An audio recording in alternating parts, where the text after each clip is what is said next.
Your grocery bill has doubled. Yet when global agricultural markets crash and wholesale prices plummet, the numbers at your checkout counters stubbornly refuse to drop. A compounding 5-stage cascade of hidden price hikes drives this inflation, beginning long before food ever reaches your kitchen. Tracing the journey of agricultural products through India's massive supply chain reveals how these economic forces operate on a global scale. These are not isolated cost increases. They are built into the structure of how food is grown and moved, deliberately locking in high retail prices. Stage 1 begins in the soil. To produce a commercially viable crop, nearly every farm in India relies heavily on nitrogen fertilizer. Manufacturing that fertilizer requires vast amounts of natural gas.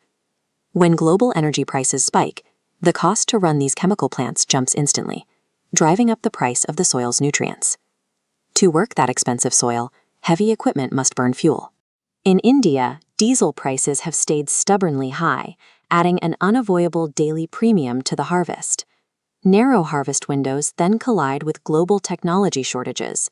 A tractor can sit broken in a field for weeks waiting on a single semiconductor. Add in a scarcity of rural labor, and farmers end up paying significantly more per hour just to save their crops from rotting.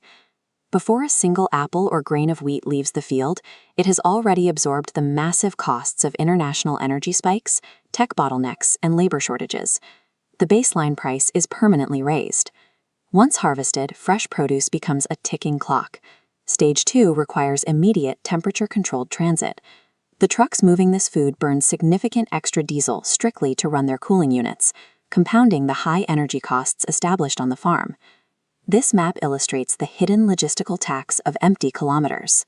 Truckers drive hundreds of kilometers with empty trailers just to reach remote farms. You pay for that empty drive. The wasted fuel is baked directly into the price of every tomato and liter of milk. Navigating poor infrastructure with overloaded vehicles guarantees friction, and a massive amount of fresh food is destroyed in transit. The produce that survives the trip has to cover the complete financial loss of the food that didn't.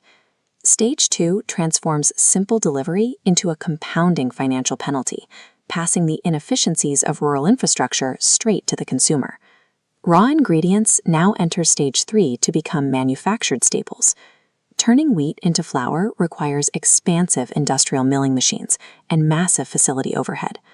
The processed food then requires packaging.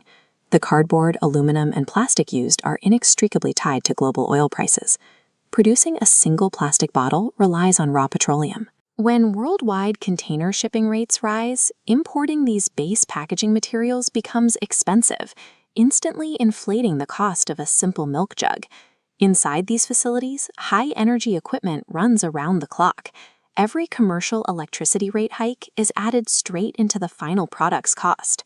Once packaged, the food sits in a warehouse. Companies borrow money to store this inventory. When macroeconomic interest rates are high, financing static stock becomes a massive liability.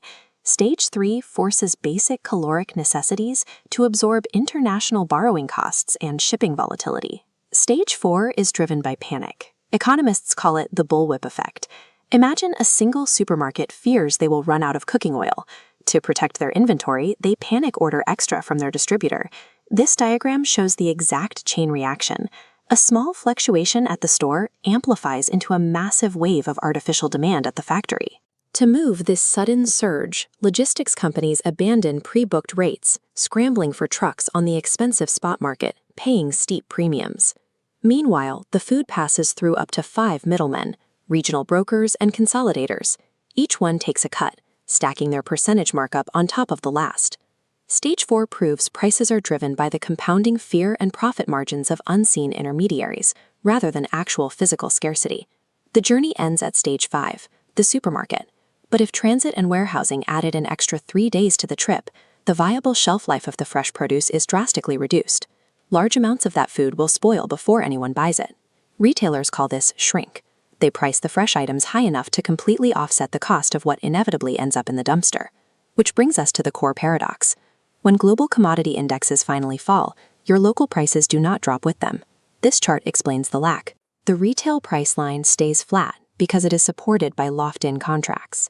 Warehouse leases, worker wages, and packaging agreements were signed months ago when the market was peaking. The price tag on the shelf does not reflect today's market. It reflects historical costs that were cemented weeks or even months prior.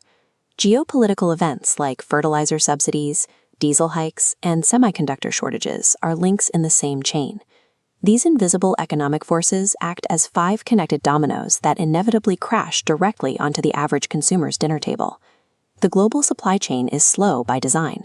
When you read that oil or wheat prices have dropped, understand that relief at the checkout line will always lag far behind the headlines.